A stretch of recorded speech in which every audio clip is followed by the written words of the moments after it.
Business News. Sa kasikas sa Patigayon, presyos diesel miusbaw dulaan 5 matag litro. Sa kerosene 2 matag litro, samtang gasolina piso matag litro.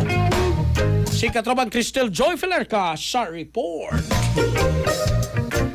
Misa ka na usab ang presyo sa mga produktong petrolyo epektibo karong orasa Hulyo 14.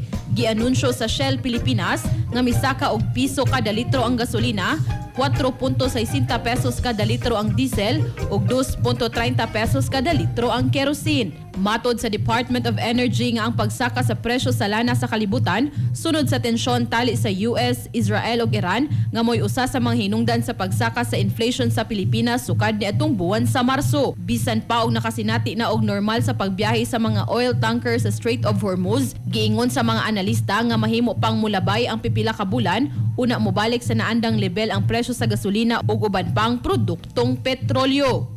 Para sa atong mga katropa nga gustong palig-unon ang immune system, malikayan ang ubo, hilanat labad sa ulo ug di makahilab sa tiyan, ang Sunthone Vitamin C, the alkaline vitamin C maoy haom alang kanato mga katropa. Alang sa nagkayusang Pilipino para sa Pilipinas, kininyong katropa Cristel Joy Felerca, XFM News. Kasikas Express Balita. Sunthone Plus Gold, mapalit sa mga butika sa inyong lugar.